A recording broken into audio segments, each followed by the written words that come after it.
The bank called me on a Tuesday morning while I was sitting in a client meeting. I let it go to voicemail. I did not recognize the number, and I was in the middle of presenting a financial discrepancy report to an attorney who billed $400 an hour and did not appreciate interruptions. I listened to the voicemail during the lunch break. The fraud specialist said my name twice. She said my credit card ending in 4471 had triggered an alert for unusual activity. She said the available credit had dropped from $22,000 to $2,800 in 61 days. She said the charges included a furniture store, a security deposit payment, a moving company, a utility connection fee, and 11 other transactions she wanted to review with me before the account was flagged. She read one address that appeared across multiple charges. It was my sister's address. I stood in the parking garage of an office building in Indianapolis, Indiana, on a Tuesday in March, and I listened to that voicemail 3 times. Then I went back upstairs, finished the meeting, drove home, and opened my laptop. My sister had used my credit card to furnish an apartment, pay the security deposit, hire a moving company, and set up the utilities. She had built her new life on my credit line, and she had been doing it for 61 days before the bank noticed. I had not noticed at all. That is the part I have to start with. Because understanding how I missed it is the first part of understanding everything that came after. My name is Theresa Vance. I am 52 years old, and I have worked in forensic accounting and financial fraud examination for 24 years, mostly in Indianapolis. I specialize in insurance fraud, business disputes, and financial elder abuse. I have spent 2.5 decades finding money that people hide and tracing transactions that people believe are untraceable. My sister Gwen is 4 years younger than me. She lives in Indianapolis too, which is relevant because proximity made what she did easier, and also because proximity made the confrontation unavoidable. Gwen and I were raised in a house in Broad Ripple by parents who treated us differently in ways that felt invisible when we were young and became impossible to ignore when we were adults. My mother believed Gwen needed more help. Not because Gwen was less capable, but because Gwen asked for help and I did not. I had learned early that asking produced nothing and doing produced results, and so I did, and the doing was mistaken for not needing. Gwen asked. Gwen received. Gwen asked again. I paid my own way through Indiana University. I took out loans, worked 2 jobs, graduated in 4 years. Gwen took 6 years at the same school, with my parents paying tuition each semester, and graduated with no debt, and a communications degree she described at family dinners as a stepping stone she was still standing on at age 48. I do not say this to dismiss her. I say it because it forms the pattern. And patterns matter in my line of work. She had been between jobs for 14 months when the bank called me. Her most recent relationship had ended. She was moving out of the apartment she had shared with her ex-boyfriend and into a new place on the north side of Indianapolis. She had called me 6 weeks before the bank called, asking if I could co-sign a lease because her credit score had dropped. I said no. I said it kindly, but I said it clearly. I said I loved her, and I was not in a position to co-sign anything, and I told her to call 211 for housing resources. She said okay. She did not push back. She said she understood. What she actually did was find my credit card number and use it instead. The card was one I had opened 3 years earlier for a specific work travel period. The number had been stored in a browser on a laptop I had lent Gwen the previous fall while hers was being repaired. She had borrowed the laptop for 8 days. She had apparently also copied the card number, the expiration date, and the security code before she returned it. I had not used the card in 11 months. I received digital statements, not paper ones, and I had not reviewed the statements for that account because the balance had been 0, and I had no reason to look 61 days. 11 months of inactivity. She had waited long enough that I was not watching, and then she had started. I pulled up the full statement that evening. The first charge was a $2,800 security deposit to a property management company on the north side. The second was a $2,200 first month's rent payment to the same company. Then a moving company for $890. Then IKEA for $1,340. Then a mattress company for $380. Then Home Depot twice for a total of $640. Then a utility setup fee. Then internet installation. Then a grocery delivery for $210. Then Amazon 4 separate times, ranging from $38 to $290. The total across 61 days was $20,618. She had spent $2,618 on my credit card to set up a life in a new apartment. She had not called me once to mention it. She had not texted. She had not said, "I found a place." She had not said anything, because saying anything would have required explaining how she was paying for it. I printed the statement. I got a highlighter. I went through every charge and wrote the vendor name and category in the margin. I built a simple spreadsheet with the date, vendor amount, and a column I labeled. The purpose column filled in quickly: security deposit, rent, move, furniture, bed, hardware, utilities, internet, groceries, household goods, new life. My new life. On my credit line, I did not call Gwen that night. I ordered dinner. I sat at my kitchen table with the printed statement and the spreadsheet and a glass of water, and I went through every charge a second time, more slowly. I annotated the margins. I wrote the vendor category. I noted whether the charge was a one-time purchase or a recurring service. I flagged anything that required a physical delivery address. The IKEA charge was $1,340. IKEA requires a delivery address for large furniture orders. The address on that order was on the north side of Indianapolis. I confirmed this by calling IKEA's customer service line, giving them my card number, and asking for the delivery record on that transaction. The representative gave it to me without hesitation because I was the cardholder. The moving company charge was $890.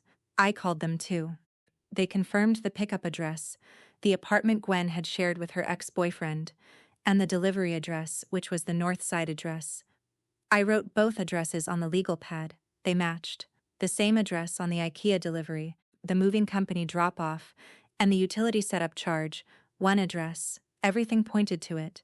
I searched that address in the Marion County property records. First, the building was a residential apartment complex managed by a company called Northgate Property Group. I pulled their website. One-bedroom units in that building listed at $1,200 per month, with a $2,800 security deposit. The deposit on my credit card statement was $2,800. The rent charge was $1,200. I had the address, the property manager, the unit type, and the cost. Plenty. I had the delivery records from 2 vendors confirming that address received goods paid for on my card. I had the utility setup confirmation tied to the same location. This was not a question of whether Gwen had done it. This was documentation of how she had done it, where and over what period.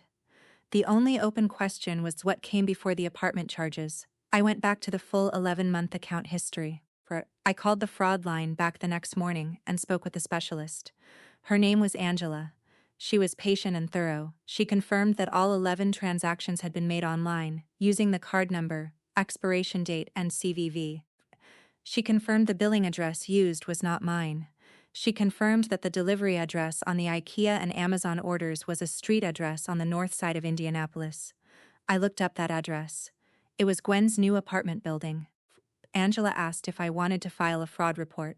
I said not yet. I said I needed 48 hours. She noted the account, flagged it for manual review, and told me no new charges would process during that period. She did not ask why I needed the time. She simply gave it to me. I spent those 48 hours pulling everything I could from publicly available records. The lease for Gwen's new apartment was a matter of property records. The property management company was large enough to have online tenant portal reviews and a public-facing website. The building address matched the delivery address on the charges. The security deposit amount on my credit card statement, $2,800, matched the listed deposit for a one-bedroom unit on their website. She had rented a one-bedroom apartment, paid the deposit with my card, paid the first month's rent with my card, furnished it with my card, stocked it with my card, and moved in. She was living at that moment in an apartment built entirely credit extended to me. I pulled my own credit report next. The card was there. Balance 20,618, credit utilization at 93.7%. A utilization that high has a direct negative effect on credit score. My score had dropped 19 points in 60 days, 19 points. Because my sister needed a place to live and decided my credit was a resource available to her. I added that to the spreadsheet. There was more. There is always more. When I reviewed the full account history going back 11 months, not just 61 days, but the complete period since my last active use, I found 4 charges I had initially passed over because they were small enough to look like noise. A charge for $47 to an online subscription service, dated 7 months before the apartment charges began. A charge for $23 to a digital storage platform 6 months before. A charge for $89 to an online clothing retailer 5 months before. A charge for $34 to a streaming service 4 months before. 4 small charges spread across 4 months before the large ones began. She had not waited for the apartment to start using the card. She had started small, months earlier, testing whether I would notice. When I did not notice, she scaled up. The subscription service charge was the first. I called the company. After verifying my identity, verbing, the representative told me the account associated with that charge was registered to a Gwendolyn Vance at a Gmail address I recognized as Gwen's. She had been testing my card for 7 months before she used it for the apartment. The first test charge, $47 to the subscription service, was dated 7 months before the apartment security deposit. That was the month after she returned my laptop. She returned the laptop on a Saturday in October. I remember because I drove to her apartment to pick it up, and she made coffee, and we sat at her kitchen table for 40 minutes catching up. She asked about my work. I told her about a case I was wrapping up, an insurance fraud matter involving a contractor who had billed for work never done. She asked how you prove that kind of thing. I told her, you pull the receipts, you compare the dates, you find the gap between what was billed and what can be documented. She listened carefully. She asked a follow-up question about whether people ever get away with it. I said, some do, for a while. But the records are always there. The gap is always there. You just have to look for it. She nodded. She poured more coffee. The first test charge appeared on my account 19 days after that conversation. I do not think she planned it in that coffee conversation. I think she had already planned it. I think she sat across from me and listened to me describe how financial fraud gets caught, and I think she filed that information away, and she went back to her apartment and opened the browser and denied $47 to see if I was the kind of person who would catch it. I was not. Not for 7 months. The 4 test charges totaled $193. From small enough to read as noise on an account that had been dormant. Small enough that if I had glanced at the statement, I might have assumed auto-renewal charges on something I had forgotten about. 4. She had chosen the amounts and the vendor types carefully. Subscription services, digital platforms, the kind of recurring charges people often forget they signed up for. That level of selection does not happen by accident. 4G. I added the 4 test charges to the spreadsheet and called Angela back. I filed the fraud report. Angela walked me through the dispute process methodically, the way fraud specialists do when they are making sure the cardholder understands every step. For it, the card company would contact each vendor and initiate chargebacks. The vendors would receive notification that the charges were disputed as unauthorized. They would then attempt to recover the goods or the funds from whoever had placed the original order, in this case Gwen. My liability on confirmed fraudulent charges would be reduced to 0 under federal consumer protection law. The investigation typically took 30 to 45 days. Angela asked if I had identified the person responsible. I said yes. She paused, not long, but I noticed it. Card fraud, where the cardholder already knows who did it, is a different kind of case than anonymous theft. She handled it professionally. She asked if I wanted to include that information in the fraud report. I said yes. I gave her Gwen's full name, current address, and a brief description of the connection between that address and the disputed charges, the delivery records, the utility setup, the property management payment. Angela said the fraud team would refer the case to their investigations unit, PERCS. She said that in cases where an identified individual was involved, the investigations unit would coordinate with local law enforcement if I requested it. She said it neutrally, as a statement of process, not as a recommendation. I said I understood, and that I would be in touch with the investigations unit directly if that step became necessary. Then I called an attorney. Her name was Meredith Cole. She handled civil fraud and financial recovery cases in Indianapolis, and I had referred clients to her over the years. I had worked alongside her on 2 prior cases as the forensic accounting expert while she served as lead counsel. She was thorough and unsentimental. I explained the situation in 15 minutes, walking her through the spreadsheet structure by phone. When I described the 4 test charges before the apartment charges, she said one word: premeditation. Not as a legal conclusion, as a plain observation. She continued listening. When I finished, she said, "You have a strong civil case. credit card fraud, identity theft, and potentially conversion of property. The question is whether you want criminal prosecution, civil recovery, or both. I said, I want my money back and I want a record. She said, that's civil. Criminal is possible too. Indiana code covers this, but criminal prosecution is up to the prosecutor's office, not you. You can file a police report and let them decide. I said, let me talk to my family first. She said, before you do, does she have assets? A job? I said, she started a new job 3 months ago. Her first one in over a year. Meredith said, good. Wages are garnishable. I called my mother before I called Gwen. My mother is 74 years old and lives in the same house in Broad Ripple, where Gwen and I grew up. She still talks to Gwen every day. She still talks to me twice a week.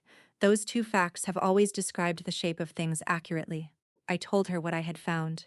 Not angrily. I had already processed the anger in the 48 hours before I called Angela. I told her factually. The card number, the 61 days, the 20,618, the 4 test charges before that, the apartment address, the documentation. My mother was quiet for a long time. Then she said, she was in a really hard spot, Theresa. I said, I know she was. I was in hard spots too. I didn't use her credit card. My mother said she didn't know where to turn. I said, she turned to me 6 weeks ago and asked me to co-sign a lease. I said no. She found another way. My mother said, you're going to destroy her. I said, she spent $20,000 on my credit line without asking me. My credit score dropped 19 points. The chargebacks are going to claw back every vendor payment she made, which means she may lose her lease. My mother said, Theresa. I said, Mom, this is not a situation where I have the option to look away. This is fraud, she said. She's your sister. I said, I know that. It doesn't change what the records show. She went quiet again, and then she said something I had been half expecting but still felt when she said it. She said, I always knew you'd choose your career over your family. I did not respond to that. There is no response to that sentence that improves anything. I told her I loved her, and I told her I would keep her updated on what happened next, and I ended the call. I called Gwen the following morning. I had not slept particularly well, but I had reviewed the spreadsheet again before I called, which steadied me. The numbers were clear. The documentation was complete. I did not need to be certain about anything I was feeling. I only needed to be certain about the records. Gwen answered on the second ring. She sounded normal. That was the part that took a moment to absorb. She sounded completely, entirely normal. A slightly warm hello, the ordinary tone of someone answering a call from a family member they are not expecting to have a hard conversation with. I said, I need to talk to you about my credit card ending in 4471. A pause. Not long. 2 seconds. Maybe 3. But I have interviewed enough people in fraud investigations to know what a 2-second pause after a specific account number sounds like. She said, okay. Not, what about it? Not, I don't know what you mean. Just okay, I said. The bank called me. They flagged 61 days of charges, $20,618. The charges are at your apartment address. She said, I was going to pay it back. It was the same sentence in almost the same words that Valerie had said to Nadia in a different story I once heard. It is the sentence people say when they have been caught and have nothing else prepared. Not, I didn't do it. Not, there must be a mistake. Not even a question about what I was talking about. Just, I was going to pay it back. I said, with what? You've been unemployed for 14 months. You started a new job 3 months ago. She said, I knew I'd have the money eventually. I said, Gwen, you charged my card for 7 months before the apartment. 4 test charges. You waited to see if I'd notice. Silence, I said. This is not a misunderstanding. This is not a crisis decision. This was planned. She said, I needed somewhere to live. Said, I understand that. What I don't understand is why my credit card was your solution. She said, because you always have money. You've always had everything figured out. You don't even use that card. I said, my not using it doesn't mean you can use it. She said, I didn't think you'd miss it. There it was, the full sentence. Not I was desperate and made a terrible choice. Not I knew it was wrong, but I was scared. I didn't think you'd miss it. Further.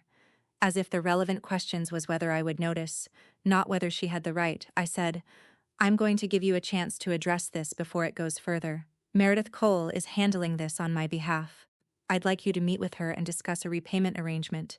She said, you hired an attorney? I said, yes. She said, Theresa, come on. We're family. I said, the card company has already filed the fraud report. That part is done. The question now is whether we handle the civil side of this between ourselves or through the court. She was quiet for a moment. I could hear her breathing, then she said, "I'll call you back." She did not call back that day, Lee. She called our mother instead. My mother called me that evening. She had clearly been talking to Gwen for some time before she called me, because she had new information and a more organized argument. She said Gwen had not understood the card was not for her to use. She said Gwen had thought because I had lent her the laptop and the card information was saved on the laptop, that I had implicitly given her access. I said, "That is not how credit card authorization works. An authorized user is added to an account by the account holder. Finding a number on a browser is not authorization." My mother said, "She didn't know that." I said, "She is 48 years old."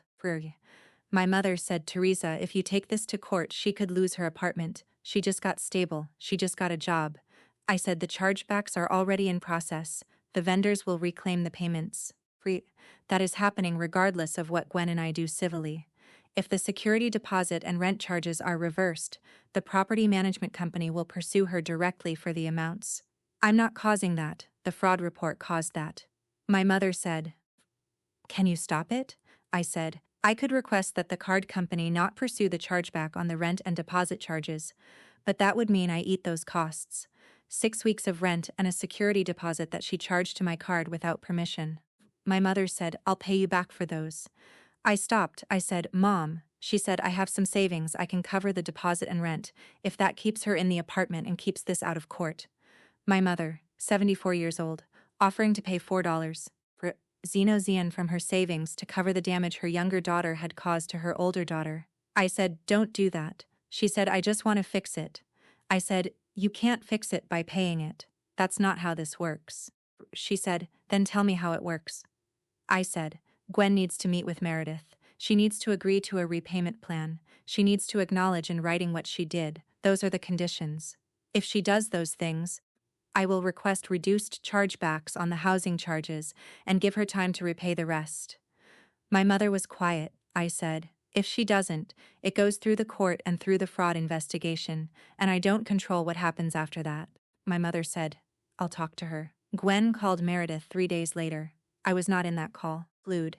Meredith told me afterward that Gwen had opened by arguing that my having stored the card on the shared laptop constituted implied authorization. A theory she had clearly been working on since our phone call. Meredith let her finish and then explained the legal standard for credit card authorization. An account holder must explicitly add an authorized user through the card company. Finding a number saved in a browser is not authorization. Using that number without the account holder's knowledge is unauthorized access under Indiana statute, regardless of how the number was obtained. Gwen dropped the argument. She then said she had intended to repay the charges before I noticed. Meredith told her intention to repay does not eliminate liability for unauthorized use. Meredith said this calmly, the way attorneys say things that are both true and unfavorable to the person they are saying them to. Then Gwen said something Meredith repeated to me verbatim. She said, "Theresa has always had everything. She doesn't understand what it's like to need help and have no one give it to you." Meredith said, "That may be true. It doesn't change what the records show." Gwen agreed to the in-person meeting. The meeting was at Meredith's office on a Friday afternoon. Gwen arrived with no attorney. She arrived 8 minutes late, which I noted not as a criticism but as information, the same way I note everything. She came in wearing a jacket I had not seen before, and I thought briefly about what she had furnished that apartment with, and which pieces had already been reversed by the chargebacks. The mattress was gone. The IKEA order was gone. I did not know what she was sleeping on. I sat across from my sister in Meredith's conference room, for the first time since Thanksgiving, 5 months earlier. At Thanksgiving she had been at my mother's table, talking about her new job, sounding optimistic, in the way she always sounded at family gatherings, warmer than the reality warranted, filling the space between people with a version of herself that was easier to be around than whatever was actually happening in her life. She had already been using my card for 3 months by that Thanksgiving dinner. She looked tired now, genuinely tired, not the performed tiredness people display when they want sympathy. The kind that lives around the eyes and does not clear when you sit down. Meredith placed the spreadsheet on the table. 11 pages, every charge, every date, every amount, the 4 test charges flagged in yellow, the apartment charges in the main body, the total at the bottom. Gwen looked at it. She did not pick it up, Meredith said. The total disputed amount is $20,618. The card company's fraud investigation will result in chargebacks on all charges regardless of this meeting. What we are here to discuss is the civil repayment and the scope of any additional legal action. Gwen said, I want to talk to Theresa. Meredith looked at me. I nodded. Meredith stepped out of the room. Gwen looked at me across the table and she said, I know what I did was wrong. I said, okay. She said, I panicked. After you said no to the cosign, I didn't know what to do.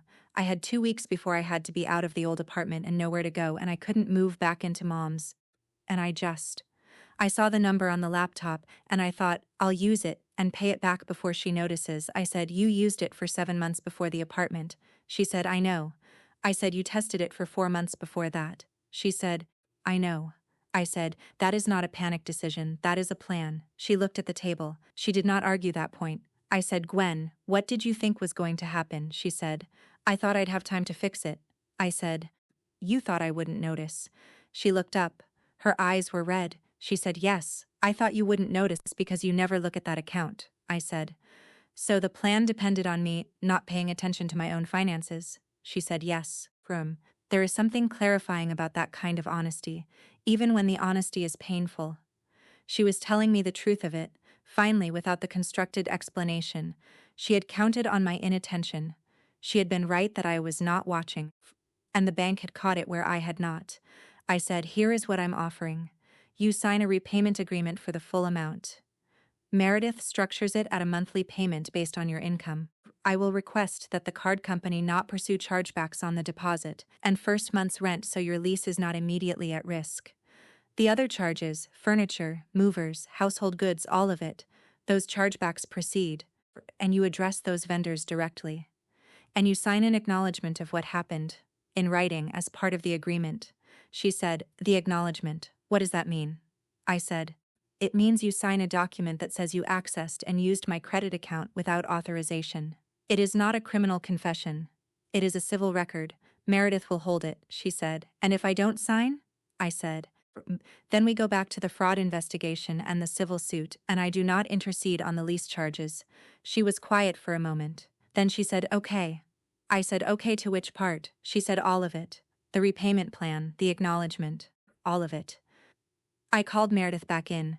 After Gwen and I finished our private conversation and Meredith returned, we spent an hour working through the agreement structure. Gwen asked 3 questions, all of them practical. 4. What happened to her lease if the deposit chargeback went through? What the payment schedule would look like on her current income? And whether the acknowledgement document would ever be made public? Meredith answered all 3 directly. First, the lease risk was addressed by my request to exclude the housing charges from the chargeback dispute. The payment schedule would be $580 per month for 36 months, calculated at 0 interest because I had asked Meredith not to add interest. The acknowledgement was a private civil document held by Meredith's office, not filed with any court unless Gwen defaulted on the agreement. Gwen said, that's fair, she said it quietly. Not with relief, not with gratitude, but with the flat acceptance of someone who understands they are getting better terms than they deserve, and knows better than to push. I respected that. I did not say so. The repayment agreement was drafted that afternoon and signed the following week. Gwen agreed to pay $580 per month for 36 months, which covered the full $20,618 plus Meredith's drafting fees. The agreement included the written acknowledgement. It included a default clause providing that if she missed 2 consecutive payments, the full remaining balance became immediately due, and the acknowledgement could be submitted to the court as part of a civil judgment filing.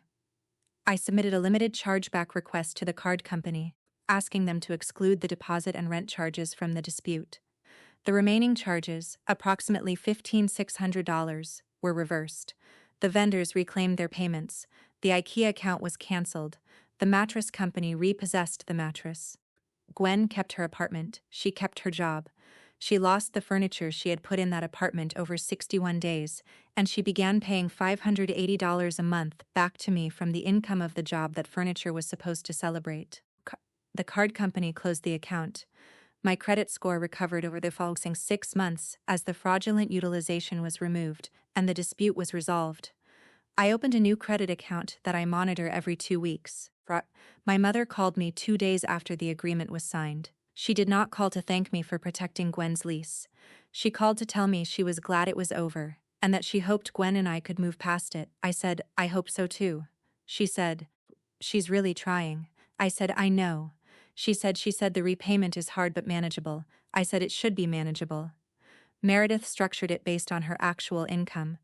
My mother said, I always feel like you two are so far apart. Said, we've always been far apart, Mom. This didn't create the distance. She was quiet for a moment, then she said, I know. That was the closest thing to an acknowledgement I had ever received from her about the dynamic that had shaped my entire childhood. Not an apology, not an explanation. Just, I know, said quietly without elaboration, and then the subject changed. Free. I let her change it. There was nothing more to extract from that conversation, and pressing would not have produced anything different. My mother loves both of her daughters. She has always accommodated one of them more than the other, and the accommodation produced a woman who believed my credit line was available to her because I was not paying attention. That is the complete sentence, even if my mother could not say it. She asked how work was. I told her, Vern. We talked for another 10 minutes about ordinary things and then said goodbye. I sat at my kitchen table after the call and wrote the date in the margin of the legal pad I had been keeping throughout this process. Agreement signed. Mother called. Case resolved. I closed the pad. I filed it in the same drawer where I keep completed cases. Gwen and I have seen each other twice since the agreement was signed. Once at Christmas at my mother's house, Brent, and once at a birthday dinner for a cousin in March. Both times were careful and short. We talked around the thing between us the way you talk around a table with a broken leg that everyone knows not to lean on. She has not missed a payment. The direct deposits arrive on the 15th of every month, $580 from an account in her name. I receive a notification each time. I note it in a file I keep specifically for this purpose. I am not proud of the file. I am also not pretending it does not exist. The symbolic object in this story is not a folder or a check stub or a letter. It is the laptop she returned to me the fall before any of this started. A silver laptop with a sticker on the lid from a conference I attended in 2019. It sat on my desk for 11 months after she returned it, Brent, and I used it for client work without once thinking about what she might have seen on it while it was in her apartment. After the agreement was signed, I wiped the laptop. Fresh operating system, cleared browser data, deleted stored credentials. I reset every saved password on every account I had ever accessed on that device. It took 3 hours. It was the most thorough thing I did in the entire process. Not the spreadsheet, not the fraud report, not the civil agreement, the wipe. Because the spreadsheet found the fraud and the agreement addressed it, but the wipe was the only thing I did that prevented the next one. Gwen has not missed a payment. The direct deposits arrive on the 15th of every month, $580, from her account to mine. I receive a notification each time on my phone. I note it in a separate file. 36 months from the agreement date, the debt will be cleared. I do not know what the relationship looks like after that. I do not think either of us knows. At Christmas, she was at my mother's house again. We were in the same rooms for 4 hours. We talked twice, once about our cousin's new baby, Ferding, once briefly in the kitchen, when we were both reaching for the same serving spoon and apologized to each other at the same moment for blocking the drawer. It was an ordinary awkward second between two people managing something large by not mentioning it. Green. I drove home that evening thinking about the Thanksgiving before, how she had sat at that table sounding optimistic, talking about her new job, asking my mother about the neighbor's garden renovation. 3 months into using my credit card, and she had sat at that table and eaten dinner and passed the bread and acted entirely like herself. I have processed a lot of fraud cases. I have interviewed people who spent years maintaining a normal surface over a deception. Bruce. The ones who are hardest to process are not the ones who were desperate and impulsive. They are the ones who were comfortable, who folded the wrongdoing into their daily life and continued without visible seams. Prin. Gwen was comfortable at that Thanksgiving table. That is the part I think about. There is something about working in financial fraud for 24 years that you would think would make you immune to being deceived by the people closest to you. You would think that the professional knowledge, the patterns, the flags, the mechanisms, would protect you. It does not protect you. The people who deceive you when you are not watching are exactly the people you stopped watching because you trusted them. Trust is the gap that fraud walks through every time. I know this. I have built a career on knowing this, and still, my sister had my card number for 7 months before I looked at the statement. The bank caught it, not me. I think about that sometimes. The bank's fraud algorithm, processing millions of transactions, flagged a pattern in my account that I had not seen because I was not looking. A machine noticed what I missed. That is not a comfortable thing to sit with when your entire professional identity is built on disnoticing. What I have concluded is this. Fault. I was not deceived because I was careless or incompetent. I was deceived because I trusted my sisters in the specific way you trust family, not with evidence, not with verification, but by default. By assumption. By the accumulated weight of decades of shared history that makes you believe certain things are simply not possible. She counted on that assumption. She built 11 months of unauthorized access on top of it. And when the bank called, I picked up the phone and did the rest. She built her dream life on my credit line. It lasted 61 days. The agreement she signed lasts 36 months. If you believe every lie leaves a paper trail, subscribe before the next record is opened. She thought I wouldn't notice. She was right until the bank noticed first.